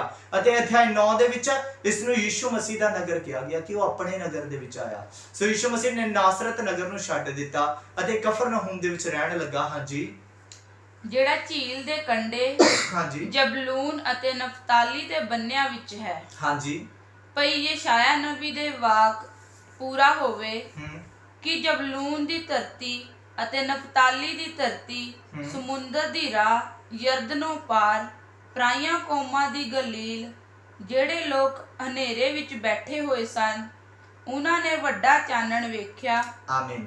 ਸੋ ਇੱਥੇ ਲਿਖਿਆ ਆ ਕਿ ਕਹਿੰਦਾ ਕਿ ਇਹ ਗੱਲਾਂ ਕਿਉਂ ਹੋਈਆਂ। ਯਿਸੂ ਮਸੀਹ ਕਿਉਂ ਨਾਸਰਤ ਛੱਡਿਆ, ਉਹਨੇ ਕਿਉਂ ਗਲੀਲ ਤੋਂ ਆਇਆ, ਕਿਉਂ ਕਫਰਨਹੂਮ ਦੇ ਵਿੱਚ ਰਿਹਾ, ਤਾਂ ਕਿ ਉਹ ਸ਼ਬਦ ਜਿਹੜੇ ਯਸ਼ਾਇਆ ਨਬੀ ਨੇ ਲਿਖੇ ਸੀ ਅਤੇ ਇਹ ਸ਼ਬਦ ਜਿਹੜੇ ਆ, ਇਹ ਜਿਹੜੀਆਂ ਭਵਿਸ਼ਵਾਣੀਆਂ ਸਾਨੂੰ ਅਧਿਆਇ ਯਸ਼ਾਇਆ ਦੀ ਪੁਸਤਕ ਉਹਦਾ ਅਧਿਆਇ 9 ਵਚਨ 1 ਤੇ 2 ਦੇ ਵਿੱਚ ਮਿਲਦੇ ਆ। ਸੋ ਉੱਥੇ ਉਹਦੇ ਅਨੁਸਾਰ ਇਹ ਭਵਿਸ਼ਵਾਣੀ ਪੂਰੀ ਹੋ ਰਹੀ ਆ। ਮੱਤੀ ਬਾਰ-ਬਾਰ ਭਵਿਸ਼ਵਾਣੀਆਂ ਤੇ ਜ਼ੋਰ ਦੇ ਰਿਹਾ, ਕਿਉਂ ਜੋ ਯਹੂਦੀਆਂ ਦੇ ਲਈ ਲਿਖ ਰਿਹਾ ਅਤੇ ਯਹੂਦੀ ਲੋਕ ਭਵਿਸ਼ਵਾਣੀਆਂ ਦੇ ਉੱਤੇ ਜ਼ੋਰ ਦੇ ਰਹੇ ਸੀ। ਅਤੇ ਹਿਸਟਰੀ ਦੱਸਦੀ ਆ ਕਿ ਮੱਤੀ ਦੀ ਅੰਜੀਲ ਦੇ ਦੁਆਰਾ ਬਹੁਤ ਸਾਰੇ ਯਹੂਦੀਆਂ ਨੇ ਯਿਸੂ ਮਸੀਹ ਦੇ ਉੱਤੇ ਵਿਸ਼ਵਾਸ ਕੀਤਾ, ਕਿਉਂਕਿ ਭਵਿਸ਼ਵਾਣੀਆਂ ਹੀ ਸਾਬਿਤ ਕਰਦੀਆਂ ਸੀ ਕਿ ਉਹ ਮਸੀਹ ਆ। ਹਾਲੇਲੂਇਆ। ਸੋ ਲਿਖਿਆ ਕਿ ਉਹ ਜਰਦਨ ਦੇ ਕੰਢੇ ਗਲੀਲ ਦੇ ਵਿੱਚ ਆਇਆ, ਜਿਹੜਾ ਨਫਤਾਲੀ ਅਤੇ ਜਬਲੂਨ ਦੇ ਇਲਾਕੇ ਸੀ। ਸੋ ਇਹ ਸਾਨੂੰ ਮਿਲਦੇ ਆ ਜਦੋਂ ਅਸੀਂ ਦੇਖਦੇ ਆ ਵਿਵਸਥਾ ਸਾਰ ਦੀ ਪੁਸਤਕ ਜਾਂ ਉਤਪੱਤੀ ਦੀ ਪੁਸਤਕ ਅਧਿਆਇ 49 ਦੇ ਵਿੱਚ, ਉੱਥੇ ਸਾਨੂੰ ਇਹਨਾਂ ਦੇ ਬਾਰੇ ਮਿਲਦਾ ਆ ਕਿ ਇਹ ਜਿਹੜੇ ਪਰਮੇਸ਼ਰ ਦੇ ਵੱਲੋਂ ਇਹਨਾਂ ਦੇ ਲਈ ਬਰਕਤ ਸੀਗੀ। ਅਤੇ ਲਿਖਿਆ, ਪਰ ਅਸਲ ਦੇ ਵਿੱਚ ਇੱਥੇ ਚੱਕਰ ਇਹ ਹੋਇਆ ਸੀ ਕਿਉਂਕਿ ਜਦੋਂ ਬੇਬੀਲੋਨ ਦੇ ਵਿੱਚ ਬੰਦਵਾਈ ਦੇ ਵਿੱਚੋਂ ਆਏ ਲੋਕੀ ਅਤੇ ਪਾਪ ਦੇ ਵਿੱਚ ਚਲੇ ਗਏ, ਉੱਥੇ ਉਹਨਾਂ ਨੇ ਅੰਨੇ ਜਾਤੀਆਂ ਦੇ ਨਾਲ ਵਿਵਾਹ ਕਰਨਾ ਸ਼ੁਰੂ ਕਰ ਦਿੱਤਾ। ਅਤੇ ਇਸ ਤਰ੍ਹਾਂ ਜਦੋਂ ਜਿਹੜੇ ਯਹੂਦੀ ਲੋਕ ਪਵਿੱਤਰ ਸੀ, ਉਹ ਅੰਨੇ ਜਾਤੀਆਂ 'ਚ ਵਿਆਹ ਨਹੀਂ ਸੀ ਕਰਦੇ। ਉਹਨਾਂ ਨੇ ਇਹਨਾਂ ਨੂੰ ਘਿਨਾਉਣੇ ਸਮਝਿਆ, ਕਿਉਂਕਿ ਉਹ ਕਹਿੰਦੇ ਕਿ ਇਹਨਾਂ ਨੇ ਅੰਨੇ ਜਾਤੀਆਂ ਦੇ ਨਾਲ ਵਿਆਹ ਕਰਾ ਲਿਆ, ਜਿਸ ਤੋਂ ਪਰਮੇਸ਼ਰ ਨੇ ਮਨਾ ਕੀਤਾ ਸੀਗਾ। ਸੋ ਇਹ ਉਹ ਲੋਕ ਸੀਗੇ ਜਿਨ੍ਹਾਂ ਦੇ ਵਿੱਚ ਅੰਨੇ ਜਾਤੀਆਂ ਮਿਕਸ ਹੋ ਚੁੱਕੀਆਂ ਸੀਗੀਆਂ। ਸੋ ਲਿਖਿਆ ਕਿ ਉਹ ਤਾਂ ਜੋ ਯਸ਼ਾਇਆ ਨਬੀ ਦਾ ਇਹ ਵਚਨ ਪੂਰਾ ਹੋਵੇ ਕਿ अन्य ਜਾਤੀਆਂ ਦੀ ਗਲੀਲ ਜਿਹੜੇ ਲੋਕੀ ਹਨੇਰੇ ਵਿੱਚ ਬੈਠੇ ਸਨ ਉਹਨਾਂ ਨੇ ਵੱਡਾ ਚਾਨਣ ਪਾਇਆ। ਹਾਂਜੀ ਅੱਗੇ ਪੜਾਂਗੇ ਆਪਾਂ। ਅਤੇ ਜਿਹੜੇ ਮੌਤ ਦੇ ਦੇਸ਼ ਅਤੇ ਛਾਇਆ ਵਿੱਚ ਬੈਠੇ ਹੋਏ ਸਨ ਉਹਨਾਂ ਲਈ ਚਾਨਣ ਪ੍ਰਕਾਸ਼ ਹੋਇਆ। ਹਾਂਜੀ। ਉਸੇ ਵੇਲਿਓਂ ਯਿਸੂ ਪ੍ਰਚਾਰ ਕਰਨ ਅਤੇ ਕਹਿਣ ਲੱਗਾ, ਭਈ ਤੋਬਾ ਕਰੋ, ਕਿਉਂ ਜੋ ਸੁਰਗ ਦਾ ਰਾਜ ਨੇੜੇ ਆਇਆ ਹੈ। ਆਮੀਨ। ਸੋ ਲਿਖਿਆ ਕਿ ਜਿਹੜੇ ਲੋਕ ਹਨੇਰੇ ਵਿੱਚ ਬੈਠੇ ਸਨ ਉਹਨਾਂ ਨੇ ਵੱਡਾ ਚਾਨਣ ਪਾਇਆ ਅਤੇ ਜਿਹੜੇ ਲੋਕ ਮੌਤ ਦੇ ਸਾਏ ਹੇਠ ਬੈਠੇ ਸਨ ਉਹਨਾਂ ਦੇ ਲਈ ਪ੍ਰਕਾਸ਼ ਹੋਇਆ। ਦੇਖੋ ਬਾਈਬਲ ਇੱਥੇ ਕੀ ਕਹਿੰਦੀ ਆ ਕਿ ਜਿਹੜੇ ਲੋਕ ਹਨੇਰੇ ਵਿੱਚ ਬੈਠੇ ਸਨ ਉਹਨਾਂ ਨੇ ਚਾਨਣ ਪਾਇਆ ਅਤੇ ਉਹ ਚਾਨਣ ਕੌਣ ਸੀ? ਯੀਸ਼ੂ ਮਸੀਹ। ਯੀਸ਼ੂ ਮਸੀਹ ਉਹਨਾਂ ਦੇ ਵਿੱਚ ਆਇਆ ਅਤੇ ਬਾਈਬਲ ਦੱਸਦੀ ਕਿ ਉਹ ਲਾਈਟ ਬਣ ਕੇ ਆਇਆ। ਜਦੋਂ ਅਸੀਂ ਪੜ੍ਹਦੇ ਯਹੂਨਾ ਦੀ ਅੰਜੀਲ ਉਹਦੇ ਅਧਿਆਇ 8 ਵਚਨ 12 ਦੇ ਵਿੱਚ ਕੀ ਕਹਿੰਦਾ ਯੀਸ਼ੂ ਮਸੀਹ। ਅਸੀਂ ਪੜਾਂਗੇ ਯਹੂਨਾ ਦੀ ਅੰਜੀਲ ਅਧਿਆਇ 8 ਵਚਨ 12 ਤੋਂ। ਕਿਉਂਕਿ ਯੀਸ਼ੂ ਮਸੀਹ ਉੱਥੇ ਆਇਆ, ਉਹ ਕਿਹੜੀ ਲਾਈਟ ਸੀਗੀ ਜਿਹੜੀ ਉਹਨਾਂ ਦੇ ਵਿੱਚ ਆਈ? ਉਹ ਲਾਈਟ ਕਿਹੜੀ ਸੀ? ਯੀਸ਼ੂ ਮਸੀਹ ਦੇ ਖੁਦ ਦੇ ਸ਼ਬਦ ਆ ਉਹ। ਹਾਂਜੀ। ਉਪਰੰਤ ਯਿਸੂ ਨੇ ਫਿਰ ਉਹਨਾਂ ਨੂੰ ਪਰ ਆਖਿਆ, ਯੀਸ਼ੂ ਮਸੀਹ ਨੇ ਫਿਰ ਉਹਨਾਂ ਨੂੰ ਕਿਹਾ, ਜਗਤ ਦਾ ਚਾਨਣ ਮੈਂ ਹਾਂ। ਹਾਲੇਲੂਇਆ। ਯੀਸ਼ੂ ਮਸੀਹ ਕਹਿੰਦਾ ਜਗਤ ਦਾ ਚਾਨਣ ਮੈਂ ਹਾਂ। ਜਿਹੜਾ ਮੇਰੇ ਪਿੱਛੇ ਤੁਰਦਾ ਹੈ ਹਾਂਜੀ ਹਨੇਰੇ ਵਿੱਚ ਕਦੇ ਨਾ ਚੱਲੇਗਾ। ਆਮੀਨ। ਸੋ ਯੀਸ਼ੂ ਮਸੀਹ ਕਹਿੰਦਾ ਜਗਤ ਦਾ ਚਾਨਣ ਕੌਣ ਆ? ਮੈਂ ਆ। ਯੀਸ਼ੂ ਮਸੀਹ ਉਹਨਾਂ ਦੇ ਵਿੱਚ ਆਇਆ ਤੇ ਉਹ ਕਿੱਥੇ ਬੈਠੇ ਸੀ? ਹਨੇਰੇ ਦੇ ਵਿੱਚ। ਉਹ ਮੌਤ ਦੇ ਸਾਏ ਹੇਠ ਬੈਠੇ ਸੀ, ਉਹ ਪਾਪ ਦੇ ਵਿੱਚ ਬੈਠੇ ਸੀ, ਉਹ ਅੰਧਕਾਰ ਦੇ ਵਿੱਚ ਸੀ, ਉਹ ਸ਼ੈਤਾਨ ਦੇ ਬੰਧਨਾਂ ਦੇ ਵਿੱਚ ਸੀ। ਸੋ ਯੀਸ਼ੂ ਮਸੀਹ ਉੱਥੇ ਚਾਨਣ ਬਣ ਕੇ ਆਇਆ ਅਤੇ ਜਿਹੜੀ ਯਸ਼ਾਇਆ ਦੇ ਵਿੱਚ ਇਹ ਭਵਿਸ਼ਵਾਣੀਆਂ ਇਹ ਉਸ ਟਾਈਮ ਦੇ ਵਿੱਚ ਹੈ ਜਿਸ ਟਾਈਮ ਦੇ ਵਿੱਚ ਲੋਕ ਬੰਦਵਾਈ ਦੇ ਵਿੱਚ ਜਾ ਰਹੇ ਸੀਗੇ ਅਤੇ ਇਹ ਅੱਜ ਵੀ ਇਸ ਟਾਈਮ ਦੇ ਵਿੱਚ ਯੀਸ਼ੂ ਮਸੀਹ ਦੇ ਟਾਈਮ ਵਿੱਚ ਵੀ ਪੂਰੀ ਹੋਈ ਸੀ। ਕਿਉਂਕਿ ਯਸ਼ਾਇਆ ਦੇ ਟਾਈਮ ਦੇ ਵਿੱਚ ਲੋਕ ਬੇਬੀਲੋਨ ਦੀ ਬੰਦਵਾਈ ਦੇ ਵਿੱਚ ਗਏ ਪਰ ਇਸ ਟਾਈਮ ਲੋਕ ਸ਼ੈਤਾਨ ਦੀ ਬੰਦਵਾਈ ਦੇ ਵਿੱਚ ਸੀ। ਇਸ ਕਰਕੇ ਉਹਨਾਂ ਦੇ ਉੱਤੇ ਵੀ ਪ੍ਰਕਾਸ਼ ਚਮਕਿਆ ਇੱਕ ਟਾਈਮ ਜਦੋਂ ਉਹ ਆਜ਼ਾਦ ਕੀਤੇ ਗਏ। ਪਰ ਅੱਜ ਉਹਨਾਂ ਦੇ ਉੱਤੇ ਵੀ ਜਿਹੜੇ ਯੀਸ਼ੂ ਮਸੀਹ ਦੇ ਟਾਈਮ 'ਚ ਸੀ ਉਹਨਾਂ ਦੇ ਉੱਤੇ ਵੀ ਪ੍ਰਕਾਸ਼ ਚਮਕ ਰਿਹਾ ਸੀਗਾ। ਯੀਸ਼ੂ ਮਸੀਹ ਚਾਨਣ ਬਣ ਕੇ ਲਾਈਟ ਬਣ ਕੇ ਉਹਨਾਂ ਦੇ ਵਿੱਚ ਆਇਆ ਤਾਂ ਕਿ ਉਹਨਾਂ ਨੂੰ ਆਜ਼ਾਦ ਕਰ ਸਕੇ। ਉਹ ਉਹਨਾਂ ਨੂੰ ਮੌਤ ਦੇ ਬੰਧਨਾਂ ਚੋਂ, ਮੌਤ ਦੇ ਪੈਰੇ ਦੇ ਵਿੱਚੋਂ ਛੁਡਾ ਸਕੇ ਅਤੇ ਉਹ ਸ਼ੈਤਾਨ ਦੇ ਬੰਧਨਾਂ 'ਚ ਪੂਰੀ ਤਰ੍ਹਾਂ ਬੰਦੇ ਹੋਏ ਸੀ ਅਤੇ ਯੀਸ਼ੂ ਮਸੀਹ ਸਾਡੇ ਜੀਵਨ ਦੇ ਵਿੱਚ ਵੀ ਆਇਆ। ਪਰ ਕੀ ਅੱਜ ਅਸੀਂ ਉਸ ਨੂੰ ਐਕਸੈਪਟ ਕਰਨ ਦੇ ਲਈ ਤਿਆਰ ਆ? ਇਹਦੇ ਉੱਤੇ ਸਾਨੂੰ ਧਿਆਨ ਦੇਣ ਦੀ ਲੋੜ ਆ ਕਿਉਂਕਿ ਬਾਈਬਲ ਦੇ ਵਿੱਚ ਲਿਖਿਆ ਯੀਸ਼ੂ ਮਸੀਹ ਉਹਨਾਂ ਦੇ ਵਿੱਚ ਆਇਆ ਚਾਨਣ ਬਣ ਕੇ। ਪਰ ਕੁਝ ਲੋਕਾਂ ਨੇ ਵਿਸ਼ਵਾਸ ਕੀਤਾ ਪਰ ਸਾਰਿਆਂ ਨੇ ਵਿਸ਼ਵਾਸ ਨਹੀਂ ਕੀਤਾ ਕਿਉਂਕਿ ਬਾਈਬਲ ਸਾਨੂੰ ਕੀ ਕਹਿੰਦੀ ਅੱਗੇ ਜਾ ਕੇ ਮੱਤੀ ਦੀ ਹੀ ਅੰਜੀਲ ਉਹਦੇ ਜਦੋਂ ਅਸੀਂ ਅਧਿਆਇ 11 ਦੇ ਵਿੱਚ ਦੇਖਦੇ ਹਾਂ ਅਧਿਆਇ 11 ਵਚਨ 23 ਦੇ ਵਿੱਚ ਕੀ ਲਿਖਿਆ ਦੇਖੋ। ਯੀਸ਼ੂ ਮਸੀਹ ਇੱਥੇ ਕਫਰਨਹੂਮ ਦੇ ਵਿੱਚ ਆਇਆ ਹੋਇਆ ਆ। ਉਹ ਗਲੀਲ ਦੇ ਵਿੱਚ ਪ੍ਰਚਾਰ ਕਰ ਰਿਹਾ। ਕਫਰਨਹੂਮ ਦੇ ਵਿੱਚ ਲਿਖਿਆ ਕਿ ਉਹ ਗਲੀਲ ਨੂੰ ਆਇਆ ਅਤੇ ਨਾਸਰਤ ਨੂੰ ਛੱਡ ਕੇ ਕਫਰਨਹੂਮ ਦੇ ਵਿੱਚ ਰਹਿਣ ਲੱਗਾ। ਤਾਂ ਉੱਥੇ ਕੀ ਕਹਿੰਦਾ ਹੈ ਯੀਸ਼ੂ ਮਸੀਹ ਇਸੇ ਕਫਰਨਹੂਮ ਦੇ ਬਾਰੇ ਜਿੱਥੇ ਉਹ ਲਾਈਟ ਬਣ ਕੇ ਆਇਆ, ਜਿੱਥੇ ਉਹ ਲੋਕਾਂ ਦੇ ਵਿੱਚ ਆਇਆ ਜਿਹੜੇ ਹਨੇਰੇ ਦੇ ਵਿੱਚ ਬੈਠੇ ਸੀਗੇ। ਪਰ ਯੀਸ਼ੂ ਮਸੀਹ ਨੇ ਆਖਰ ਦੇ ਵਿੱਚ ਉਹਨਾਂ ਨੂੰ ਕੀ ਕਿਹਾ ਜਾ ਕੇ 11 ਅਧਿਆਇ ਦੇ ਵਿੱਚ ਅਧਿਆਇ 11 ਵਚਨ 23 ਤੋਂ ਅਤੇ ਹੈ ਕਫਰਨਾਹੂਮ, ਯੀਸ਼ੂ ਮਸੀਹ ਕਹਿੰਦਾ ਹੈ ਕਫਰਨਾਹੂਮ ਜਿੱਥੇ ਮੈਂ ਪ੍ਰਚਾਰ ਕੀਤਾ, ਜਿੱਥੇ ਮੈਂ ਲਾਈਟ ਬਣ ਕੇ ਆਇਆ, ਜਿੱਥੇ ਮੈਂ ਯਰੂਸ਼ਲਮ ਨੂੰ ਛੱਡਿਆ, ਮੈਂ ਨਾਸਰਤ ਨੂੰ ਛੱਡਿਆ, ਮੈਂ ਗਲੀਲ ਨੂੰ ਛੱਡਿਆ, ਮੈਂ ਤੇਰੇ ਵਿੱਚ ਆਇਆ, ਮੈਂ ਤੈਨੂੰ ਆਪਣਾ ਘਰ ਬਣਾ ਲਿਆ। ਪਰ ਉਸੇ ਨੂੰ ਯੀਸ਼ੂ ਮਸੀਹ ਕਹਿੰਦਾ ਹੈ ਕਫਰਨਾਹੂਮ ਕੀ ਤੂੰ ਆਕਾਸ਼ ਤੀਕਰ ਉੱਚਾ ਕੀਤਾ ਜਾਏਗਾ? ਕੁਐਸਚਨ ਕਰਦਾ ਕੀ ਕਹਿੰਦਾ ਤੂੰ ਆਕਾਸ਼ ਤਾਂ ਉੱਚਾ ਕੀਤਾ ਜਾਊਗਾ, ਤੇਰੀ ਬਹੁਤ ਮਹਿਮਾ ਹੋਊਗੀ, ਤੇਰੀ ਬਹੁਤ ਸ਼ਾਨ ਸ਼ੌਕਤ ਹੋਊਗੀ। ਹਾਂਜੀ ਤੂੰ ਸਗੋਂ ਪਤਾਲ ਤੋੜੀ ਉਤਰੇਗਾ। ਪਰ ਯੀਸ਼ੂ ਮਸੀਹ ਕਹਿੰਦਾ ਮੈਂ ਤੈਨੂੰ ਦੱਸਣਾ ਚਾਹੁੰਦਾ ਤੂੰ ਪਤਾਲ ਤੋੜੀ ਉਤਰੇਗਾ, ਤੂੰ ਨਰਕ ਕੁੰਡ ਤਾਈਂ ਜਾਊਗਾ। ਅਤੇ ਗੱਲ ਕਿਹਦੇ ਨਾਲ ਕਰਦਾ? ਯੀਸ਼ੂ ਮਸੀਹ ਦੀਵਾਰਾਂ ਨਾਲ ਨਹੀਂ ਗੱਲ ਕਰਦਾ ਪਿਆ ਨਾ ਪੇੜਾਂ ਦੇ ਨਾਲ। ਯੀਸ਼ੂ ਮਸੀਹ ਉੱਥੇ ਦੇ ਕਫਰਨਹੂਮ ਦੇ ਲੋਕਾਂ ਦੇ ਨਾਲ ਗੱਲ ਕਰਦਾ ਪਿਆ ਕਿ ਕਹਿੰਦਾ ਹੈ ਕਫਰਨਹੂਮ ਕਿ ਤੂੰ ਆਕਾਸ਼ ਤਾਈਂ ਉੱਚਾ ਕੀਤਾ ਜਾਵੇਗਾ ਪਰ ਤੂੰ ਪਤਾਲ ਤਾਈਂ ਥੱਲੇ ਡਿੱਗਿਆ ਜਾਵੇਗਾ। ਹਾਂਜੀ ਕਿਉਂਕਿ ਜਿਹੜੀਆਂ ਕਰਾਮਾਤਾਂ ਤੇਰੇ ਵਿੱਚ ਵਿਖਾਈਆਂ ਗਈਆਂ, ਹਾਂਜੀ, ਜੇ ਉਹ ਸਦੂਮ ਵਿੱਚ ਵਿਖਾਈਆਂ ਜਾਂਦੀਆਂ ਤਾਂ ਉਹ ਅੱਜ ਤਾਈਂ ਬਣਿਆ ਰਹਿੰਦਾ। ਆਮੀਨ। ਸੋ ਯੀਸ਼ੂ ਮਸੀਹ ਕੀ ਕਹਿੰਦੇ ਕਿ ਕਫਰਨਹੂਮ ਮੈਂ ਤੇਰੇ ਵਿੱਚ ਆਇਆ, ਤੇਰੇ ਵਿੱਚ ਮੈਂ ਐਡੇ ਵੱਡੇ ਚਮਤਕਾਰ ਕਰਕੇ ਦਿਖਾਲੇ, ਮੈਂ ਸਾਬਿਤ ਕਰ ਦਿੱਤਾ ਕਿ ਮੈਂ ਉਹ ਮਸੀਹ ਹਾਂ ਜਿਹੜਾ ਆਉਣ ਵਾਲਾ। ਪਰ ਤੂੰ ਫਿਰ ਵੀ ਵਿਸ਼ਵਾਸ ਨਹੀਂ ਕੀਤਾ। ਪਰ ਮੈਂ ਤੇਰੇ ਵਿੱਚ ਆਇਆ, ਤੂੰ ਡਾਰਕਨੈਸ ਵਿੱਚ ਸੀ, ਮੈਂ ਲਾਈਟ ਬਣ ਕੇ ਆਇਆ। ਤੂੰ ਬੇਆਸਾ ਸੀ, ਮੈਂ ਆਸ ਬਣ ਕੇ ਆਇਆ। ਪਰ ਤੂੰ ਮੇਰੇ ਤੇ ਵਿਸ਼ਵਾਸ ਨਹੀਂ ਕੀਤਾ। ਮੈਂ ਬੜੇ ਚਮਤਕਾਰ ਕੀਤੇ ਪਰ ਤਾਂ ਵੀ ਤੂੰ ਮੇਰੇ ਵਿੱਚ ਨਹੀਂ ਆਇਆ। ਮੈਂ ਲਾਈਟ ਬਣ ਕੇ ਆਇਆ ਪਰ ਤੂੰ ਮੇਰੇ ਤੋਂ ਭੱਜਿਆ, ਤੂੰ ਮੇਰੇ ਨੇੜੇ ਨਹੀਂ ਆਇਆ। ਮੈਂ ਮੁਕਤੀ ਲੈ ਕੇ ਆਇਆ ਪਰ ਤੂੰ ਮੁਕਤੀ ਨੂੰ ਸਵੀਕਾਰ ਨਹੀਂ ਕੀਤਾ। ਅੱਜ ਵੀ ਇਦਾਂ ਦੀ ਹੀ ਮਸੀਹੀਆਂ ਦੀ ਹਾਲਤ ਆ। ਅੱਜ ਬਹੁਤ ਸਾਰੇ ਕ੍ਰਿਸਚਨ ਇਦਾਂ ਦੇ ਆ ਜਿਨ੍ਹਾਂ ਦੇ ਜੀਵਨ ਦੇ ਵਿੱਚ ਯੀਸ਼ੂ ਮਸੀਹ ਲਾਈਟ ਬਣ ਕੇ ਆਇਆ ਪਰ ਉਹ ਉਸ ਲਾਈਟ ਨੂੰ ਐਕਸੈਪਟ ਨਹੀਂ ਕਰਦੇ। ਯਿਸੂ ਮਸੀਹ ਨੇ ਬੜੇ ਚਮਤਕਾਰ ਕਰਕੇ ਦਿਖਾ ਦਿੱਤੇ ਉਹਨਾਂ ਦੀ ਲਾਈਫ ਦੇ ਵਿੱਚ।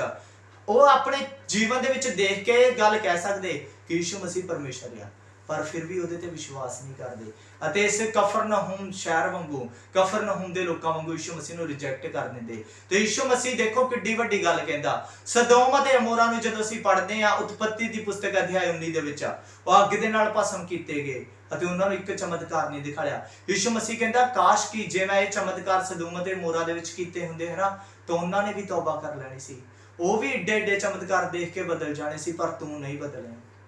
ਤੂੰ ਕਿੰਨੇ ਕਠੋਰ ਮੰਨਦਾ ਹੈ। ਅੱਜ ਪ੍ਰਭੂ ਸਾਡੇ ਨਾਲ ਗੱਲ ਕਰਦਾ। ਜੇਕਰ ਅਸੀਂ ਕਠੋਰ ਮੰਨਦੇ ਹਾਂ ਤਾਂ ਅਸੀਂ ਪ੍ਰਭੂ ਦੇ ਚਮਤਕਾਰ ਦੇਖ ਕੇ ਵੀ ਨਹੀਂ ਬਦਲ ਸਕਦੇ। ਫਿਰ ਯਿਸੂ ਮਸੀਹ ਕੀ ਕਹਿੰਦਾ?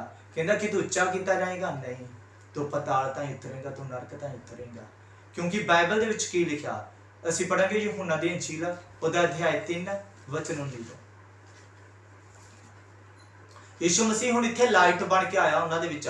ਲਾਈਟ ਆਕਾਸ਼ ਤੋਂ ਥੱਲੇ ਆ ਗਈ। ਜੋਤੀ ਪਰਮੇਸ਼ਰ ਦੀ, ਉਹ ਪਰਮੇਸ਼ਰ ਦੀ ਲਾਈਟ ਆਕਾਸ਼ ਤੋਂ ਥੱਲੇ ਆਈ। ਪਰ ਇੱਥੇ ਕੀ ਲਿਖਿਆ ਯਹੂਨਾ ਦੀ ਇੰਜੀਲ ਦੇ ਵਿੱਚ?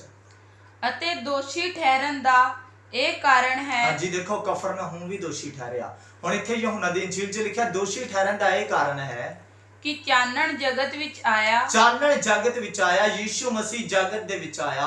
ਉਹ ਕਫਰਨਹੂਮ 'ਚ ਗਿਆ, ਉਹ ਸਾਰੇ ਯਰੂਸ਼ਲਮ 'ਚ ਘੁੰਮਿਆ ਅਤੇ ਉਹ ਅੱਜ ਤੁਹਾਡੇ ਕੋਲ ਵੀ ਆਇਆ। ਆਪਣੇ ਵਚਨ ਦੇ ਰਾਹੀਂ, ਆਪਣੇ ਕਿਸੇ ਦਾਸ ਦੇ ਰਾਹੀਂ ਆਇਆ, ਪਰ ਉਹ ਤੁਹਾਡੇ ਤਾਈਂ ਆਇਆ। ਕਹਿੰਦਾ ਚਾਨਣ ਜਗਤ ਵਿੱਚ ਆਇਆ ਅਤੇ ਮਨੁੱਖਾਂ ਨੇ ਇਸ ਲਈ ਭਈ ਉਹਨਾਂ ਦੇ ਕੰਮ ਭੈੜੇ ਸਨ, ਹਨੇਰੇ ਨੂੰ ਚਾਨਣ ਨਾਲੋਂ ਵਧੇਕ ਪਿਆਰ ਕੀਤਾ। ਇਹ ਮਨੁੱਖ ਦੀ ਕੰਡੀਸ਼ਨ ਸੀ। ਲਿਖਿਆ ਚਾਨਣ ਜਗਤ ਵਿੱਚ ਆਇਆ ਪਰ ਉਹਨਾਂ ਨੇ ਹਨੇਰੇ ਨੂੰ ਪਿਆਰ ਕੀਤਾ। ਕਿਉਂ? ਵਜ੍ਹਾ ਉਹਨਾਂ ਦੇ ਕੰਮ ਭੈੜੇ ਸੀ। ਅੱਜ ਹਰੇਕ ਬੰਦਾ ਜਿਹੜਾ ਜਿਹਦੀ ਲਾਈਫ ਵਿੱਚ ਸਹੀ ਨਹੀਂ ਆ, ਉਹ ਪਰਮੇਸ਼ਰ ਤੋਂ ਭੱਜਦਾ, ਯਿਸੂ ਮਸੀਹ ਤੋਂ ਭੱਜਦਾ ਹੈ। ਅੱਜ ਜੇਕਰ ਤੁਸੀਂ ਪ੍ਰਭੂ ਤੋਂ ਭੱਜ ਰਹੇ ਹੋ, ਅੱਜ ਜੇਕਰ ਤੁਸੀਂ ਪਰਮੇਸ਼ਰ ਦੇ ਪਿੱਛੇ ਚੱਲਣ ਤੋਂ ਭੱਜ ਰਹੇ ਹੋ, ਤਾਂ ਸਿੰਪਲ ਜੀ ਗੱਲ ਹੈ, ਤੁਹਾਡੀ ਲਾਈਫ ਸਹੀ ਨਹੀਂ ਆ, ਤੁਹਾਡੀ ਲਾਈਫ ਦੇ ਵਿੱਚ ਪਾਪ ਹੈ, ਇਸੇ ਲਈ ਤੁਸੀਂ ਭੱਜਦੇ ਹੋ। ਤੇ ਭੱਜਦਾ ਕਿਉਂ ਆ ਬੰਦਾ? ਹਾਂਜੀ, ਹਰੇਕ ਜੋ ਮੰਦੇ ਕੰਮ ਕਰਦਾ ਹੈ, ਹਰੇਕ ਜਿਹੜਾ ਭੈੜੇ ਕੰਮ ਕਰਦਾ, ਬੁਰੇ ਕੰਮ ਕਰਦਾ, ਸੋ ਚਾਨਣ ਨਾਲ ਵੈਰ ਰੱਖਦਾ ਹੈ। ਉਹ ਕੀ ਕਰਦਾ? ਚਾਨਣ ਦੇ ਨਾਲ ਕੀ ਰੱਖਦਾ? ਵੈਰ ਰੱਖਦਾ। ਕਿਉਂ? ਅਤੇ ਚਾਨਣ ਕੋਲ ਨਹੀਂ ਆਉਂਦਾ, ਕਿਤੇ ਇਉਂ ਨਾ ਹੋਵੇ ਜੋ ਉਹਦੇ ਕੰਮ ਜ਼ਾਹਿਰ ਹੋਣ। ਆਮੀਨ। ਸੋ ਇੱਥੇ ਲਿਖਿਆ ਕਿ ਕਿਉਂ ਜਿਹੜਾ ਲੋਕਾਂ ਨੇ ਹਨੇਰੇ ਨੂੰ ਪਿਆਰ ਕੀਤਾ। ਚਾਨਣ ਸੰਸਾਰ ਵਿੱਚ ਆਇਆ ਪਰ ਲੋਕਾਂ ਨੇ ਹਨੇਰੇ ਨੂੰ ਪਿਆਰ ਕੀਤਾ ਕਿਉਂਕਿ ਉਹਨਾਂ ਦੇ ਕੰਮ ਭੈੜੇ ਸੀ ਅਤੇ ਉਹ ਨਹੀਂ ਸੀ ਚਾਹੁੰਦੇ ਕਿ ਸਾਡੇ ਭੈੜੇ ਕੰਮ ਪ੍ਰਗਟ ਹੋ ਜਾਣ।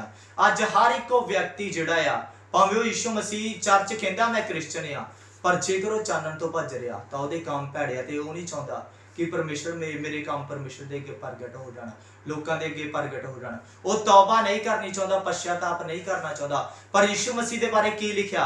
ਕਹਿੰਦਾ ਕਿ ਉਸ ਟਾਈਮ ਤੋਂ ਜਦੋਂ ਯਿਸੂ ਮਸੀਹ ਕਫਰਨਹੂਮ ਦੇ ਵਿੱਚ ਆਇਆ, ਉਹਨੇ ਇਹ ਪ੍ਰਚਾਰ ਕਰਨਾ ਸ਼ੁਰੂ ਕੀਤਾ ਕਿ ਤੌਬਾ ਕਰੋ ਕਿਉਂ ਜੋ ਸਵਰਗ ਦਾ ਰਾਜ ਨੇੜੇ ਆ। ਉਹ ਗਲੀਲ ਦੇ ਵਿੱਚ ਆਇਆ, ਉਹ ਚਾਨਣ ਬਣ ਕੇ ਆਇਆ ਅਤੇ ਚਾਨਣ ਕੀ ਪ੍ਰਚਾਰ ਕਰ ਰਿਹਾ? ਪਛਤਾਪ ਕਰੋ, ਤੌਬਾ ਕਰੋ, ਰਿਪੈਂਟ ਕਰੋ। ਅੱਜ ਵੀ ਯਿਸੂ ਮਸੀਹ ਕਹਿੰਦਾ ਆ। ਉਹ ਲਾਈਟ ਬਣ ਕੇ ਇਸੇ ਲਈ ਆਇਆ ਤਾਂ ਜੋ ਅਸੀਂ ਖੁਦ ਦੀ ਕੰਡੀਸ਼ਨ ਨੂੰ ਦੇਖ ਸਕੀਏ। ਲਾਈਟ ਜਿਹੜੀ ਉਹ ਚੀਜ਼ਾਂ ਨੂੰ ਸਪਸ਼ਟ ਕਰ ਦਿੰਦੀ ਆ ਕਿ ਇਹ ਚੀਜ਼ਾਂ ਕਿੱਦਾਂ ਪਈਆਂ, ਚੀਜ਼ਾਂ ਸਹੀ ਆ ਜਾਂ ਗਲਤ ਆ। ਇਸੇ ਕਰਕੇ ਯਿਸੂ ਮਸੀਹ ਚੀਜ਼ਾਂ ਨੂੰ ਸਪਸ਼ਟ ਕਰਦਾ ਆ। ਜਦੋਂ ਯਿਸੂ ਮਸੀਹ ਦਾ ਵਚਨ, ਯਿਸੂ ਮਸੀਹ ਸਾਡੇ ਸਾਹਮਣੇ ਆਉਂਦਾ, ਫਿਰ ਸਾਨੂੰ ਪਤਾ ਲੱਗਦਾ ਹੈ ਕਿ ਅਸੀਂ ਕੌਣ ਆ, ਅਸੀਂ ਕਿੰਨੇ ਪਵਿੱਤਰ ਆ, ਅਸੀਂ ਕਿੰਨੇ ਪਾਪ 'ਚ। ਪਰ ਇਹ ਸਾਡੇ ਉੱਤੇ ਆ ਕਿ ਅਸੀਂ ਉਸ ਲਾਈਟ ਨੂੰ ਦੇਖ ਕੇ ਆਪਣੇ ਆਪ ਨੂੰ ਪਵਿੱਤਰ ਕਰਨਾ, ਤੌਬਾ ਕਰਨੀ, ਜਾਂ ਅਸੀਂ ਉਸ ਲਾਈਟ ਤੋਂ ਭੱਜਣਾ ਆ। ਪਰ ਮੈਂ ਦੇਖਿਆ ਬਹੁਤ ਜ਼ਿਆਦਾ ਲੋਕੀ ਜਿਹੜੇ ਆ ਉਹ ਲਾਈਟ ਤੋਂ ਭੱਜਦੇ ਆ, ਉਹ ਲਾਈਟ ਦੇ ਲਾਗੇ ਨਹੀਂ ਆਉਂਦੇ। ਪਰ ਅੱਗੇ ਕੀ ਕਹਿੰਦਾ? ਹਾਂਜੀ, ਪਰ ਜਿਹੜਾ ਸੱਤ ਕਰਦਾ ਹੈ, ਪਰ ਜਿਹੜਾ ਸੱਤ ਕਰਦਾ ਹੈ, ਜਿਹੜਾ ਤੌਬਾ ਕਰਕੇ ਪਰਮੇਸ਼ਰ ਦੇ ਪਿੱਛੇ ਚੱਲਣ ਲਈ ਤਿਆਰ ਹੋ ਜਾਂਦਾ, ਉਹ ਚਾਨਣ ਕੋਲ ਆਉਂਦਾ ਹੈ। ਉਹ ਕੀ ਕਰਦਾ ਹੈ? ਉਹ ਲਾਈਟ ਦੇ ਕੋਲ ਆਉਂਦਾ, ਚਾਨਣ ਦੇ ਕੋਲ ਆਉਂਦਾ, ਯਿਸੂ ਮਸੀਹ ਦੇ ਕੋਲ ਆਉਂਦਾ। ਇਸ ਲਈ ਜੋ ਉਹਦੇ ਕੰਮ ਪ੍ਰਗਟ ਹੋਣ। ਕਿਉਂ ਆਉਂਦਾ ਉਹ? ਤਾਂ ਜੋ ਉਹਦੇ ਕੰਮ ਕੀ ਹੋਣ? ਪ੍ਰਗਟ ਹੋਵੇ, ਸੰਸਾਰ ਦੇਖੇ, ਸੰਸਾਰ ਉਸ ਦੀ ਟੈਸਟਾਮਨੀ ਨੂੰ ਸੁਣੇ ਕਿ ਮੇਰੇ ਕੰਮ ਭੈੜੇ ਸੀਗੇ ਪਰ ਮੈਂ ਲਾਈਟ ਦੇ ਕੋਲ ਆਇਆ, ਮੈਂ ਤੌਬਾ ਕੀਤੀ, ਮੈਂ ਪਛਤਾਪ ਕੀਤਾ ਅਤੇ ਉਸ ਲਾਈਟ ਨੇ, ਉਸ ਯਿਸੂ ਮਸੀਹ ਨੇ ਮੇਰੇ ਜੀਵਨ ਨੂੰ ਬਦਲ ਦਿੱਤਾ। ਹਾਲੇਲੂਇਆ। ਜੇਕਰ ਤੁਸੀਂ ਅੱਜ ਯਿਸੂ ਮਸੀਹ ਦੇ ਕੋਲੋਂ ਨੇ, ਇਸ ਲਾਈਟ ਦੇ ਕੋਲ, ਉਹ ਲਾਈਟ ਤੁਹਾਨੂੰ ਸਿਰਫ ਦਿਖਾਉਂਦੀ ਨਹੀਂ ਆ ਕਿ ਤੁਸੀਂ ਕੌਣ ਆ, ਉਹ ਤੁਹਾਡੇ ਪਾਪ ਦੇ ਉੱਤੇ ਰੋਸ਼ਨੀ ਨਹੀਂ ਦੇ ਸਿਰਫ ਦਿੰਦੀ, ਪਰ ਉਹ ਲਾਈਟ ਬਣ ਕੇ ਆਇਆ। ਨਾਲ ਦੀ ਨਾਲ ਉਹ ਇੱਕ ਬਲੀਦਾਨ, ਇੱਕ ਮੇਮਣਾ ਬਣ ਕੇ ਆਇਆ ਜਿਹੜਾ ਉਸ ਵਿਅਕਤੀ ਦੇ ਉੱਤੇ, ਜਿਹੜਾ ਉੱਤੇ ਵਿਸ਼ਵਾਸ ਕਰੇਗਾ, ਉਸ ਦੇ ਪਾਪਾਂ ਦੇ ਬਦਲੇ ਬਲੀਦਾਨ ਹੁੰਦਾ ਆ। ਅਤੇ ਬਾਈਬਲ ਕਹਿੰਦੀ ਆ ਕਿ ਜਿਹੜੇ ਉਹਦੇ ਤੇ ਵਿਸ਼ਵਾਸ ਕਰਦੇ ਆ ਉਹ ਅਨੰਤ ਜੀਵਨ ਪਾਉਂਦੇ, ਉਹ ਮਾਫੀ ਪਾਉਂਦੇ। ਹਾਲੇਲੂਇਆ। ਪਰ ਇੱਥੇ ਇੱਕ ਹੋਰ ਚੀਜ਼ ਆ ਕਿ ਬਾਈਬਲ ਸਾਨੂੰ ਇਸ ਦੇ ਬਾਰੇ ਹੋਰ ਕਹਿੰਦੀ ਆ, ਲਾਈਟ ਦੇ ਬਾਰੇ। ਜਿਹੜੀ ਲਾਈਟ ਆ ਉਹ ਸੱਚ ਨੂੰ ਵੀ ਦਿਖਾਉਂਦੀ ਆ ਤੇ ਉਹ ਹਨੇਰਾ ਜਿਹੜਾ ਝੂਠ ਨੂੰ ਦਿਖਾਉਂਦਾ। ਲਾਈਟ ਜਿਹੜੀ ਉਹ ਪਰਮੇਸ਼ਰ ਨੂੰ ਦਿਖਾਉਂਦੀ ਆ ਤੇ ਹਨੇਰਾ ਜਿਹੜਾ ਸ਼ੈਤਾਨ ਨੂੰ ਦਿਖਾਉਂਦਾ। ਲਾਈਟ ਜਿਹੜੀ ਆ ਪਰਮੇਸ਼ਰ ਦੇ ਵਚਨ ਨੂੰ ਦਿਖਾਉਂਦੀ ਆ ਅਤੇ ਹਨੇਰਾ ਸੰਸਾਰ ਨੂੰ ਦਿਖਾਉਂਦਾ ਆ। ਅਸੀਂ ਪੜਾਂਗੇ ਯਹੂਨਾ ਦੀ ਪਹਿਲੀ ਪੱਤਰੀ ਉਹਦਾ ਅਧਿਆਏ 1:5 ਤੋਂ। ਅਤੇ ਉਹ ਸਮਾਚਾਰ ਹਾਂਜੀ ਜਿਹੜਾ ਅਸਾਂ ਉਹਦੇ ਕੋਲੋਂ ਸੁਣਿਆ ਹੈ ਅਤੇ ਤੁਹਾਨੂੰ ਸੁਣਾਉਂਦੇ ਹਾਂ, ਹਾਂਜੀ ਸੋ ਇਹ ਹੈ ਹਾਂਜੀ ਜੋ ਪਰਮੇਸ਼ਵਰ ਚਾਨਣ ਹੈ। ਹਾਂਜੀ ਹੁਣ ਇੱਥੇ ਯਹੂਨਾ ਕਹਿੰਦਾ ਇਹ ਉਹ ਸਮਾਚਾਰ ਜਿਹੜਾ ਸੀ ਉਹਦੇ ਕੋਲੋਂ ਸੁਣਿਆ, ਤੁਹਾਨੂੰ ਵੀ ਦੱਸ ਦੇ ਕਿ ਪਰਮੇਸ਼ਰ ਕੀ ਆ, ਚਾਨਣ ਆ, ਪਰਮੇਸ਼ਰ ਲਾਈਟ ਆ। ਹਾਂਜੀ ਅਤੇ ਹਨੇਰਾ ਉਹਦੇ ਵਿੱਚ ਮੂਲੋਂ ਨਹੀਂ। ਹਨੇਰਾ ਉਹਦੇ ਵਿੱਚ ਮੂਲੋਂ ਹੈ ਨਹੀਂ, ਹਨੇਰਾ ਤਾਂ ਉਹਦੇ ਵਿੱਚ ਹੈ ਨਹੀਂ। ਕਹਿੰਦਾ ਜੇਕਰ ਉਹ ਲਾਈਟ ਆ ਤਾਂ ਹਨੇਰਾ ਉਹਦੇ ਵਿੱਚ ਹੈ ਨਹੀਂਗਾ। ਜੇਕਰ ਤੁਹਾਡੀ ਲਾਈਫ ਦੇ ਵਿੱਚ ਯਿਸੂ ਮਸੀਹ ਆ ਫਿਰ ਸੰਸਾਰ ਤੁਹਾਡੀ ਲਾਈਫ ਦੇ ਵਿੱਚ ਨਹੀਂ ਹੋਵੇਗਾ। ਜੇਕਰ ਯਿਸੂ ਮਸੀਹ ਤੁਹਾਡੀ ਲਾਈਫ ਦੇ ਵਿੱਚ ਆ ਫਿਰ ਪਾਪ ਤੁਹਾਡੀ ਲਾਈਫ 'ਚ ਨਹੀਂ ਹੋਵੇਗਾ। ਜੇ ਪਰਮੇਸ਼ਰ ਦਾ ਚਾਨਣ ਤੁਹਾਡੀ ਲਾਈਫ ਦੇ ਵਿੱਚ ਆ ਫਿਰ ਹਨੇਰੇ ਦੀਆਂ ਤਾਕਤਾਂ ਤੁਹਾਡੀ ਲਾਈਫ ਦੇ ਵਿੱਚ ਨਹੀਂ ਹੋਣਗੀਆਂ। ਹਾਂਜੀ ਕਹਿੰਦਾ ਹਨੇਰਾ ਉਸ ਦੇ ਵਿੱਚ ਮੂਲੋਂ ਹੈ ਨਹੀਂ। ਜੇ ਅਸੀਂ ਆਖੀਏ ਭਈ ਸਾਡੀ ਉਹਦੇ ਨਾਲ ਸੰਗਤ ਹੈ। ਹੁਣ ਕਹਿੰਦਾ ਜੇ ਅਸੀਂ ਕਹੀਏ ਕਿ ਸਾਡੀ ਚਾਨਣ ਦੇ ਨਾਲ ਸੰਗਤ ਆ, ਸਾਡੀ ਪਰਮੇਸ਼ਰ ਦੇ ਨਾਲ ਸੰਗਤ ਆ, ਸਾਡੀ ਯਿਸੂ ਮਸੀਹ ਦੇ ਨਾਲ ਸੰਗਤ ਆ ਅਤੇ ਚੱਲੀਏ ਹਨੇਰੇ ਵਿੱਚ, ਪਰ ਚੱਲੀਏ ਹਨੇਰੇ ਦੇ ਵਿੱਚ, ਅਸੀਂ ਚੱਲੀਏ ਪਾਪ ਵਿੱਚ, ਅਸੀਂ ਕਹਿੰਦੇ ਅਸੀਂ ਪਰਮੇਸ਼ਰ ਦੇ ਵਚਨ ਦੇ ਨਾਲ ਆ ਅਸੀਂ ਜੁੜੇ ਪਏ ਪਰ ਕੰਮ ਸਾਡੇ ਸੰਸਾਰਿਕ ਹੋਣ, ਅਸੀਂ ਕਿ ਅਸੀਂ ਪਰਮੇਸ਼ਰ ਦੇ ਨਾਲ ਜੁੜੇ ਪਏ ਆ ਪਰ ਕੰਮ ਸਾਡੇ ਪਾਪ, ਸਾਡੀ ਲਾਈਫ 'ਚ ਪਾਪ ਹੋਵੇ, ਪਾਪ ਦਾ ਹਨੇਰਾ ਹੋਵੇ, ਬਦੀਆਂ ਦਾ ਹਨੇਰਾ ਹੋਵੇ, ਤਾਂ ਫਿਰ ਬਾਈਬਲ ਕੀ ਸਾਨੂੰ ਕਹਿੰਦੀ ਆ? ਤਾਂ ਅਸੀਂ ਝੂਠ ਮਾਰਦੇ ਹਾਂ। ਫਿਰ ਅਸੀਂ ਕੀ ਕਹਿੰਦਾ? ਝੂਠ ਮਾਰਦੇ ਹਾਂ। ਫਿਰ ਅਸੀਂ ਝੂਠੇ ਆ। ਝੂਠ ਮਾਰਨ ਵਾਲੇ ਨੂੰ ਕੀ ਕਹਿੰਦੇ? ਝੂਠਾ, ਲਾਇਰ, ਲਾਇਰ ਨਹੀਂ ਲਾਇਰ। ਫਿਰ ਅਸੀਂ ਕਿਉਂ ਆ? ਝੂਠੇ ਆ। ਪਰ ਜੇ ਅਸੀਂ ਉਹਦੇ ਤੇ ਵਿਸ਼ਵਾਸ ਕਰੀਏ ਤਾਂ ਅੱਗੇ ਕਹਿੰਦਾ ਕਿ ਪਰ ਜੇ ਅਸੀਂ ਉਸ ਦੇ ਵਿੱਚ ਵਿਸ਼ਵਾਸ ਕਰਦੇ ਹਾਂ, ਜੇ ਅਸੀਂ ਇਸ ਨੂੰ ਪੜ੍ਹ ਦਾਂਗੇ ਅਤੇ ਸੱਚ ਉੱਤੇ ਨਹੀਂ ਚੱਲਦੇ, ਫਿਰ ਸੱਚ ਉੱਤੇ ਨਹੀਂ ਚੱਲਦੇ, ਪਰ ਅਸੀਂ ਚਾਨਣ ਵਿੱਚ ਚੱਲੀਏ ਜਿਵੇਂ ਉਹ ਚਾਨਣ ਵਿੱਚ ਹੈ। ਹਾਂਜੀ ਤਾਂ ਸਾਡੀ ਆਪੋ ਵਿੱਚ ਹੀ ਸੰਗਤ ਹੈ ਅਤੇ ਉਹ ਦੇ ਪੁੱਤਰ ਯਿਸੂ ਦਾ ਲਹੂ ਸਾਨੂੰ ਸਾਰੇ ਪਾਪਾਂ ਤੋਂ ਸ਼ੁੱਧ ਕਰਦਾ ਹੈ। ਆਮੀਨ। ਸੋ ਇੱਥੇ ਲਿਖਿਆ ਕਿ ਪਰ ਜੇ ਅਸੀਂ ਚਾਨਣ ਵਿੱਚ ਚੱਲੀਏ ਜਿਵੇਂ ਉਹ ਚਾਨਣ ਹੈ ਤਾਂ ਸਾਡੀ ਆਪੋ ਵਿੱਚ ਸੰਗਤ ਆ। ਦੇਖੋ ਯਿਸੂ ਮਸੀਹ ਬਾਈਬਲ ਕੀ ਕਹਿੰਦੀ ਆ ਕਿ ਯਹੂਨਾ ਫੜਵਾਇਆ ਗਿਆ, ਜਿੱਦਾਂ ਹੀ ਯਹੂਨਾ ਦੀ ਸੇਵਕਾਈ ਖਤਮ ਹੁੰਦੀ ਯਿਸੂ ਮਸੀਹ ਦੀ ਸੇਵਕਾਈ ਸ਼ੁਰੂ ਹੁੰਦੀ ਆ। ਅਤੇ ਉਹ ਕਿੱਥੇ ਆਇਆ? ਅੰਨੇ ਜਾਤੀਆਂ ਦੇ ਗਲੀਲ ਦੇ ਵਿੱਚ। ਯਿਸੂ ਮਸੀਹ ਨੇ ਆਪਣੀ ਸੇਵਕਾਈ ਲਿਖਿਆ ਜਦੋਂ ਅੰਨੇ ਜਾਤੀਆਂ ਦੇ ਗਲੀਲ ਵਿੱਚ ਆਇਆ, ਉਸ ਟਾਈਮ ਤੋਂ ਯਿਸੂ ਮਸੀਹ ਨੇ ਪ੍ਰਚਾਰ ਕਰਨਾ ਸ਼ੁਰੂ ਕੀਤਾ ਕਿ ਤੌਬਾ ਕਰੋ ਕਿਉਂਕਿ ਸਵਰਗ ਦਾ ਰਾਜ ਨੇੜੇ ਆ। ਯਿਸੂ ਮਸੀਹ ਨੇ ਯਹੂਦੀਆਂ ਤੋਂ ਨਹੀਂ ਪ੍ਰਚਾਰ ਕਰਨਾ ਸ਼ੁਰੂ ਕੀਤਾ ਤਾਂ ਕਿ ਕੋਈ ਬੰਦਾ ਇਹ ਨਾ ਕਹੇ ਕਿ ਯਿਸੂ ਮਸੀਹ ਤਾਂ ਯਹੂਦੀਆਂ ਦੇ ਲਈ ਆਇਆ। ਕਿਉਂ ਉਹਨੇ ਅੰਨੇ ਜਾਤੀਆਂ ਤੋਂ ਪ੍ਰਚਾਰ ਕਰਨਾ ਸ਼ੁਰੂ ਕੀਤਾ? ਯਿਸੂ ਮਸੀਹ ਨਿਰਾ ਯਹੂਦੀਆਂ ਦੇ ਲਈ ਨਹੀਂ ਆਇਆ, ਉਹ ਅੰਨੇ ਜਾਤੀਆਂ ਦੇ ਲਈ ਆਇਆ, ਉਹ ਸਾਰੀ ਦੁਨੀਆ ਦੇ ਲਈ ਆਇਆ। ਹਾਲੇਲੂਇਆ। ਅਤੇ ਲਿਖਿਆ ਉਹ ਚਾਨਣ ਬਣ ਕੇ ਇਸ ਸੰਸਾਰ ਦੇ ਵਿੱਚ ਆਇਆ ਤਾਂ ਕਿ ਭਵਿੱਖਬਾਣੀਆਂ ਨੂੰ ਪੂਰਾ ਕਰੇ। ਪਰ ਅੱਗੇ ਜਾ ਕੇ ਅਸੀਂ ਕੀ ਦੇਖਿਆ ਮੱਤੀ ਅਧਿਆਇ 11 ਦੇ ਵਿੱਚ ਕਿ ਉਹਨਾਂ ਨੇ ਉਸ ਨੂੰ ਸਵੀਕਾਰ ਨਹੀਂ ਕੀਤਾ, ਉਹਨੂੰ ਰਿਜੈਕਟ ਕੀਤਾ। ਅਤੇ ਕੌਣ ਉਹਨੂੰ ਰਿਜੈਕਟ ਕਰਦਾ? ਜਿਹਦੇ ਕੰਮ ਭੈੜੇ ਆ। ਪਰ ਜਿਸ ਦੇ ਕੰਮ ਸਹੀ ਆ, ਜਿਹਨੇ ਤੌਬਾ ਕਰ ਲਈ, ਪਛਤਾਪ ਕਰ ਲਿਆ, ਉਹ ਚਾਨਣ ਦੇ ਹੋਰ ਨੇੜੇ ਆਉਂਦਾ ਤਾਂ ਕਿ ਉਹਦੇ ਕੰਮ ਪ੍ਰਗਟ ਹੋਣ। ਅੱਜ ਸਾਡੇ ਅੱਗੇ ਦੋਨੇ ਚੀਜ਼ਾਂ ਆ। ਅੱਜ ਯਿਸੂ ਮਸੀਹ ਆਇਆ ਲਾਈਟ ਬਣ ਕੇ। ਅੱਜ ਯਿਸੂ ਮਸੀਹ ਦਾ ਵਚਨ ਸਾਡੀ ਲਾਈਫ ਦੇ ਵਿੱਚ ਲਾਈਟ ਬਣ ਕੇ ਆਇਆ। ਪਰ ਅੱਜ ਅਸੀਂ ਵੀ ਕਫਰਨਹੂਮ ਦੀ ਤਰ੍ਹਾਂ ਇੱਕ ਲਾਈਨ ਦੇ ਵਿੱਚ ਖੜੇ ਆ ਕਿ ਅੱਜ ਅਸੀਂ ਯਿਸੂ ਮਸੀਹ ਨੂੰ ਸਵੀਕਾਰ ਕਰਕੇ ਉਸ ਦੇ ਪਿੱਛੇ ਚੱਲਦੇ ਆ, ਉਸ ਦੀ ਲਾਈਟ ਦੇ ਵਿੱਚ ਰਹਿਣਾ ਚਾਹੁੰਦੇ ਆ, ਜਾਂ ਫਿਰ ਅਸੀਂ ਉਸ ਲਾਈਟ ਤੋਂ ਭੱਜਣਾ ਚਾਹੁੰਦੇ। ਇਹ ਸਾਡੇ ਉੱਤੇ ਆ। ਅਤੇ ਜੇਕਰ ਅਸੀਂ ਇਸ ਲਾਈਟ ਦੇ ਵਿੱਚ ਰਹਿਣਾ ਚਾਹੁੰਦੇ ਤਾਂ ਬਾਈਬਲ ਕਹਿੰਦੀ ਫਿਰ ਸਾਡੀ ਆਪੋ ਵਿੱਚ ਸੰਗਤ ਆ ਅਤੇ ਉਹਦੇ ਪੁੱਤਰ ਯਿਸੂ ਦਾ ਲਹੂ ਸਾਨੂੰ ਸ਼ੁੱਧ ਕਰਦਾ। ਪਰ ਜੇਕਰ ਅਸੀਂ ਇਸ ਲਾਈਟ ਤੋਂ ਭੱਜਦੇ ਆ ਤਾਂ ਸੇਮ ਸ਼ਬਦ ਜਿਹੜੇ ਯਿਸੂ ਮਸੀਹ ਨੇ ਕਹੇ ਕਿ ਹੇ ਕਫਰਨਹੂਮ, ਕਿ ਤੂੰ ਉੱਚਾ ਕੀਤਾ ਜਾਵੇਗਾ, ਤੂੰ ਨਰਕ ਤਾਈਂ, ਤੂੰ ਪਤਾਲ ਤਾਈਂ ਥੱਲੇ ਲੈ ਕੇ ਡਿੱਗਿਆ ਜਾਵੇਗਾ। ਸੋ ਅੱਜ ਦੋਨੇ ਚੀਜ਼ਾਂ ਸਾਡੇ ਅੱਗੇ ਆ। ਅਸੀਂ ਪ੍ਰਾਰਥਨਾ ਕਰਾਂਗੇ। ਸਰਵ ਸ਼ਕਤੀਮਾਨ ਪਿਤਾ ਜੀ, ਅਸੀਂ ਤੁਹਾਡਾ ਧੰਨਵਾਦ, ਤੁਹਾਡਾ ਸ਼ੁਕਰ ਕਰਦੇ ਹਾਂ ਤੁਹਾਡੀ ਪਵਿੱਤਰ ਹਜ਼ੂਰੀ ਚ ਆਉਣੇ ਪਿਤਾ ਜੀ। ਪਿਤਾ ਹਰ ਇੱਕ ਜਨ ਨੂੰ ਜਿਹੜਾ ਇਸ ਪਿਤਾ ਮੇਰੇ ਪਰਮੇਸ਼ਰ ਸੰਦੇਸ਼ ਨੂੰ ਸੁਣ ਰਿਹਾ, ਮੈਂ ਤੇਰੀ ਹਜ਼ੂਰੀ ਚ ਲੈ ਕੇ ਆਉਣਾ ਪਿਤਾ ਮੇਰੇ ਪਰਮੇਸ਼ਰ। ਉਹ ਪਵਿੱਤਰ ਪਰਮੇਸ਼ਰ, ਜੇਕਰ ਉਹਨੇ ਅੱਜ ਦਾ ਵਚਨ ਸੁਣ ਕੇ ਪਿਤਾ ਮੇਰੇ ਪਰਮੇਸ਼ਰ, ਹਰ ਇੱਕ ਵਿਅਕਤੀ ਨੇ ਜਿਹਨੇ ਅੱਜ ਦਾ ਵਚਨ ਸੁਣ ਕੇ ਤੌਬਾ ਕੀਤੀ, ਆਪਣੇ ਜੀਵਨ ਤੋਂ, ਆਪਣੇ ਪਾਪ ਤੋਂ ਮੁੜਿਆ ਪਿਤਾ ਮੇਰੇ ਪਰਮੇਸ਼ਰ, ਤੇਰਾ ਅਨੁਗ੍ਰਹ ਉਸ ਵਿਅਕਤੀ ਦੇ ਜੀਵਨ ਚ ਮੈਂ ਮੰਗ ਲੈਂਦਾ ਪਿਤਾ ਮੇਰੇ ਪਰਮੇਸ਼ਰ। ਤੂੰ ਚਾਨਣ ਬਣ ਕੇ ਪਿਤਾ ਮੇਰੇ ਪਰਮੇਸ਼ਰ ਸੰਸਾਰ ਵਿੱਚ ਆਇਆ, ਸਾਡੇ ਵਿੱਚ ਆਇਆ। ਅਤੇ ਪਿਤਾ ਮੇਰੇ ਪਰਮੇਸ਼ਰ ਤੂੰ ਇਹਨਾਂ ਦੇ ਜੀਵਨ ਦੇ ਵਿੱਚ ਹਰ ਉਸ ਵਿਅਕਤੀ ਦੇ ਜੀਵਨ 'ਚ ਜਿਹੜਾ ਸੱਚੇ ਦਿਲੋਂ ਪਛਤਾਪ ਕਰਦਾ ਹੈ, ਤੂੰ ਉਸ ਦੇ ਜੀਵਨ ਦੇ ਵਿੱਚ ਕਾਰੇ ਕਰ ਪਿਤਾ ਮੇਰੇ ਪਰਮੇਸ਼ਰ, ਤਾਂ ਜੋ ਆਪਣੇ ਜੀਵਨ ਦੀਆਂ ਕਮੀਆਂ ਨੂੰ ਦੇਖ ਸਕੇ ਅਤੇ ਪਿਤਾ ਤੂੰ ਉਸ ਉਹ ਮੇਮਣਾ ਬਣ ਕੇ ਜਿਹੜਾ ਜਗਤ ਦੇ ਭਾਰ ਨੂੰ ਚੁੱਕ ਲੈ ਜਾਂਦਾ ਹੈ, ਉਹ ਮੇਮਣਾ ਬਣ ਕੇ ਪਿਤਾ ਉਸ ਦੇ ਪਾਪਾਂ ਤੋਂ ਗੁਨਾਹਾਂ ਤੋਂ ਉਹਨੂੰ ਧੋ ਕੇ ਸ਼ੁੱਧ ਕਰ ਅਤੇ ਉਹ ਲਾਈਟ ਦੇ ਵਿੱਚ ਹੋਰ ਅੱਗੇ ਵਧ ਸਕੇ, ਤਾਂ ਜੋ ਦੁਨੀਆ ਦੇ ਲਈ ਇੱਕ ਮਿਸਾਲ ਬਣ ਸਕੇ ਪਿਤਾ। ਅਤੇ ਪਿਤਾ ਮੇਰੇ ਪਰਮੇਸ਼ਰ ਤੇਰੇ ਵਚਨ ਦੇ ਦੁਆਰਾ ਪਿਤਾ, ਜਿਸ ਤਰ੍ਹਾਂ ਤੁਹਾਡੇ ਵਚਨ 'ਚ ਲਿਖਿਆ ਕਿ ਜਿਹੜਾ ਚਾਨਣ ਵਿੱਚ ਰਹਿੰਦਾ ਆ, ਜੇਕਰ ਅਸੀਂ ਚਾਨਣ ਵਿੱਚ ਚੱਲੀਏ ਜਿਵੇਂ ਉਹ ਚਾਨਣ ਵਿੱਚ ਹੈ, ਤਾਂ ਸਾਡੀ ਆਪੋ ਵਿੱਚ ਸੰਗਤ ਹੈ। ਉਹ ਪ੍ਰਭੂ ਉਹ ਚਾਨਣ ਦੇ ਵਿੱਚ ਰਹਿ ਕੇ, ਉਹ ਤੇਰੇ ਵਚਨ 'ਚ ਰਹਿ ਕੇ, ਉਹ ਤੇਰੇ ਪੁੱਤਰ ਦੀ ਹਜ਼ੂਰੀ ਦੇ ਵਿੱਚ ਰਹਿ ਕੇ ਪਿਤਾ ਮੇਰੇ ਪਰਮੇਸ਼ਰ, ਹਰ ਇੱਕ ਵਿਅਕਤੀ ਜਿਹੜਾ ਪਛਤਾਪ ਕਰ ਰਿਹਾ, ਤੇਰੇ ਤੇ ਵਿਸ਼ਵਾਸ ਲੈ ਕੇ ਆ ਰਿਹਾ, ਉਹ ਤੇਰੀ ਸੰਗਤੀ ਦੇ ਵਿੱਚ ਆ ਜਾਏ ਪਿਤਾ। ਸਭਨਾਂ ਦੇ ਉੱਤੇ ਪਿਤਾ ਮੇਰੇ ਪਰਮੇਸ਼ਰ ਤੁਹਾਡੀ ਦਇਆ, ਤੁਹਾਡੀ ਕਿਰਪਾ ਨੂੰ ਮੰਗ ਲੈਣਾ ਯਿਸੂ ਮਸੀਹ ਦੇ ਨਾਮ ਦੇ ਵਿੱਚ, ਆਮੀਨ ਆਮੀਨ। ਸੋ ਪ੍ਰਭੂ ਤੁਹਾਨੂੰ ਬਹੁਤ ਸਾਰੀ ਬਰਕਤ ਦੇਵੇ। ਜੇਕਰ ਇਹ ਸੰਦੇਸ਼ ਤੁਹਾਡੇ ਲਈ ਬਰਕਤ ਦਾ ਕਾਰਨ ਹੋ ਰਿਹਾ ਤਾਂ ਇਹਨਾਂ ਨੂੰ ਸ਼ੇਅਰ ਕਰੋ, ਕਿਉਂਕਿ ਇਹਨਾਂ ਦੇ ਸ਼ੇਅਰ ਕਰਨ ਦੇ ਦੁਆਰਾ ਤੁਸੀਂ ਬਹੁਤ ਲੋਕਾਂ ਤਾਈਂ ਪਰਮੇਸ਼ਰ ਦੇ ਸਹੀ ਵਚਨ ਨੂੰ ਪਹੁੰਚਾ ਸਕਦੇ। ਸੋ ਤੁਸੀਂ ਪਰਮੇਸ਼ਰ ਦੇ ਵਚਨ ਨੂੰ ਸ਼ੇਅਰ ਕਰਨਾ, ਨਾ ਕਿ ਮੈਨੂੰ। ਅਤੇ ਜੇਕਰ ਤੁਸੀਂ ਫੇਸਬੁੱਕ ਤੇ ਜਾਂ YouTube ਤੇ ਕਿਸੇ ਵੀ ਜਗ੍ਹਾ ਤੇ ਦੇਖ ਰਹੇ ਹੋ, ਸੋ ਪੇਜ ਨੂੰ ਲਾਈਕ ਕਰੋ ਅਤੇ YouTube ਚੈਨਲ ਨੂੰ ਵੀ ਸਬਸਕ੍ਰਾਈਬ ਕਰੋ, ਤਾਂ ਕਿ ਤੁਸੀਂ ਹਰ ਇੱਕ ਵੀਡੀਓ ਨੂੰ ਪਾ ਸਕੋ। ਸੋ ਪੇਜ ਦਾ ਤੇ YouTube ਦਾ ਚੈਨਲ ਦਾ ਸੇਮ ਨਾਮ ਹੈ ਦੀ ਅਸੈਂਬਲੀ ਆਫ ਜੀਸਸ ਕ੍ਰਾਈਸਟ, ਦੀ assembly of Jesus Christ. Hallelujah. So ਪ੍ਰਭੂ ਤੁਹਾਨੂੰ ਬਹੁਤ ਸਾਰੀ ਬਰਕਤ ਦੇਵੇ। ਆਮੀਨ।